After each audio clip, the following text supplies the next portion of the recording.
आज की इस एक्सप्लेनर में आपका बहुत बहुत स्वागत है।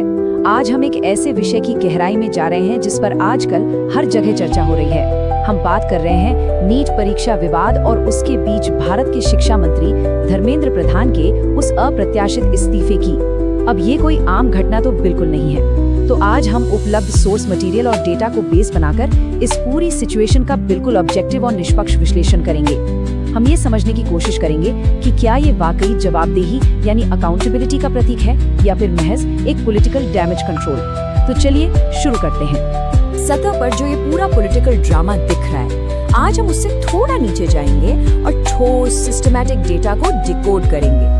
आज के हमारे इस एनालिसिस में हम इन 5 मुख्य पहलुओं पर बात करने वाले हैं। सबसे पहले एक ऐतिहासिक इस्तीफा, फिर उस इस्तीफे की चिट्ठी के अंदर का असली मतलब, इसके पीछे के राजनीतिक समीकरण, एनटीए की असली समस्या और अंत में सिस्टम में बदलाव को मापने की 4 कसौटियां।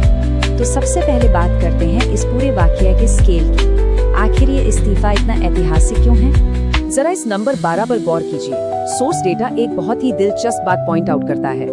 वर्तमान सरकार के पिछले 12 सालों के कार्यकाल में ये पहली बार है जब सीधे तौर पर किसी बड़ी विफलता के लिए जवाबदेही लेते हुए किसी कैबिनेट मंत्री का इतना बड़ा इस्तीफा हुआ है। मतलब इतने सालों में कई बड़े प्रोटेस्ट हुए, कई विवाद हुए, लेकिन अकाउंटेबिलिटी का ऐसा उदाहरण पहले कभी नहीं देखा गया था। और अगर हम इतिहास के पन्ने पलटे तो सोर्स हमें एक बहुत बड़ी विडंबना या कहें एक कमाल की आयरनी दिखाता है। 1997 में जब ओडिशा में एक पेपर लीक हुआ था, तब धर्मेंद्र प्रधान ने एक छात्र नेता के रूप में उस सिस्टम के खिलाफ कड़ा विरोध प्रदर्शन किया था।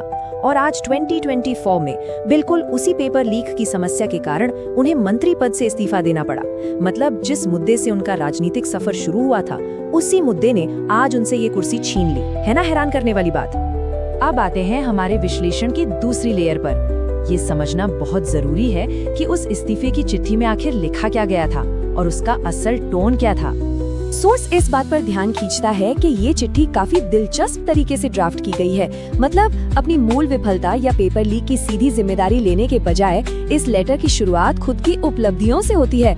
इसमें उनके 40 साल के राजनीतिक ट्रैक रिकॉर्ड को गिनाया गया है और ये हाईलाइट किया गया है कि कैसे 20 लाख छात्रों के लिए दोबारा परीक्षा सफलतापूर्वक आयोजित की गई। तो सवाल ये है कि इस लेटर में मिसिंग क्या था, जो नहीं लिखा गया वो कहीं ज्यादा जरूरी है। पूरे लेटर में उन लाखों छात्रों से कोई स्पष्ट माफी नहीं मांगी गई जिनका भविष्य दांव पर था। सीधे तौर पर कोई जिम्मेदारी नहीं ली गई है, बल्कि सोर्स बताता है कि पत्र में यह इशारा किया गया है कि कुछ अन्य लोगों ने यानी पॉलिटिकल राइवल्स ने छात्रों को गुमराह किया। अगर एनालिस्ट्स के नजरिए से देखें तो ये डॉक्यूमेंट एक सच्चे रेजिग्नेशन लेटर से ज्यादा ब्लेम शिफ्ट करने का एक डिफेंस मैकेनिज्म लगता है। चलिए अब इसके पीछे के स्ट्रैटेजिक और पॉलिटिकल कैलकुलेशंस को समझते हैं कि आखिर सरकार ने ये इस्तीफा मंजूर क्यों किया। इसे समझने के लिए हमें थोड़ा आस पड़ोस के देशों के हालिया इतिहास को देखना होगा। 2022 में श्रीलंका का आर्थिक संकट, 2024 में बांग्लादेश में जॉब कोटा को लेकर हुआ बवाल और 2023 में नेपाल में जेन-ज़ी के प्रदर्शन। इन सभी में एक कॉमन पैटर्न है। ये युवाओं का एक ऑर्गेनिक विद्रोह था जिसने स्थापित सरकारों और बड़े बड़े नेताओं को सत्ता से बाहर कर दिया। विश्लेषण के मुताबिक सत्ता प्रतिष्ठान के लिए सबसे डरावनी बात यही थी कि छात्रों का यह नीट प्रदर्शन पूरी तरह से लीडरलेस था। इसका कोई एक नेता नहीं था। देखिए, जब कोई एक बड़ा नेता होता है तो उसे पॉलिटिकली मैनेज किया जा सकता है, लेकिन जब लाखों युवा बिना किसी झंडे या पार्टी के सड़क पर उतर आए तो उस भीड़ को खरीदा नहीं जा सकता। उन्हें आसानी से जेल में नहीं डाला जा सकता और न ही उन पर झूठे आरोप लगाकर उन्हें बदनाम किया जा सकता है। यह सरकार के लिए एक बिल्कुल अलग तरह का चैलेंज था। इसी वजह से सोर्स एक बहुत ही इम्पोर्टेंट थ्योरी सजेस्ट करता है। सरकार ने इस क्राइसिस को एक रीब्रांडिंग अपॉर्चुनिटी की तरह इस्तेमाल किया।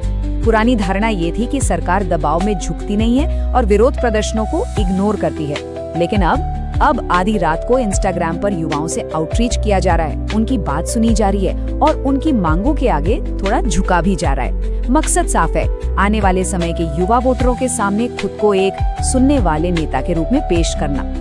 लेकिन पॉलिटिक्स से थोड़ा बाहर निकलते हैं और असली समस्या यानी नेशनल टेस्टिंग एजेंसी एनटीए के सिस्टमैटिक डेटा पर बात करते हैं। 6 करोड़। जरा इस नंबर को इमेजिन कीजिए। सोर्स के डेटा के अनुसार 2018 से लेकर अब तक एनटीए ने करीब 70 से ज्यादा बड़ी परीक्षाएं कंडक्ट करवाई हैं, जिनमें 6 करोड़ से ज्यादा छात्रों ने हिस्सा लिया है। ये देश की युवा आबादी के एक बहुत ही बड़े हिस्से के फ्यूचर का सवाल है। और अब जो फैक्ट सामने आता है वो सच में हैरान करने वाला है। करोड़ों छात्रों का भविष्य तय करने वाली इतनी बड़ी एजेंसी को चलाने के लिए कितने परमानेंट कर्मचारी हैं? सरकारी आंकड़ों के मुताबिक सिर्फ 24। जी हाँ, एनटीए में पक्की नौकरी वाले मात्र 24 लोग हैं। टोटल 39 पद अप्रूव्ड हैं और उनमें से भी 15 तो अभी खाली ही पड़े हैं। अब एनालिसिस यहाँ सबसे क्रिटिकल सवाल उठाता है, क्या सिर्फ 24 लोग बिना आउटसोर्सिंग और बाहरी ठेकेदारों पर निर्भर हुए 6 करोड़ छात्रों के लिए पूरी तरह से सिक्योर एग्जाम्स करवा सकते हैं? बिल्कुल नहीं। यही इस समस्या की सिस्टमैटिक जड़ है। जब तक ये बेसिक स्ट्रक्चर नहीं सुधरेगा, तब तक मंत्री की कुर्सी पर कोई भी बैठ जाए, पेपर लीक का खतरा हमेशा बना रहेगा। तो आगे क्या? आइए इस एक्सप्लेनर के आखिरी हिस्से की तरफ बढ़ते हैं और देखते हैं कि असली दुनिया में हम इस बदलाव को कैसे ट्रैक कर सकते हैं। सोर्स हमें आने वाले समय के लिए 4 बहुत ही ठोस कसौटियां देता है। पहला, क्या नए कानून में सिर्फ पेपर लीक करने वाले माफिया को सजा मिलेगी या एग्जाम कराने वाली एजेंसी को भी अकाउंटेबल ठहराया जाएगा? दूसरा, क्या शिक्षा मंत्रालय को एक फुल टाइम मंत्री मिलेगा या किसी को बस अतिरिक्त प्रभार पकड़ा दिया जाएगा?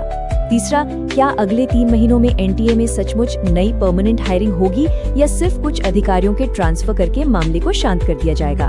और चौथा, अगले 6 महीनों में पूर्व मंत्री का पॉलिटिकल स्टेटस क्या रहता है?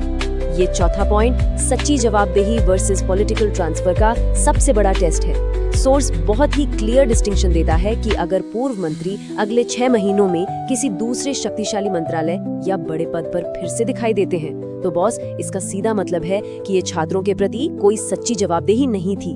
ये केवल सरकार को डैमेज से बचाने के लिए किया गया एक स्ट्रैटेजिक ट्रांसफर था।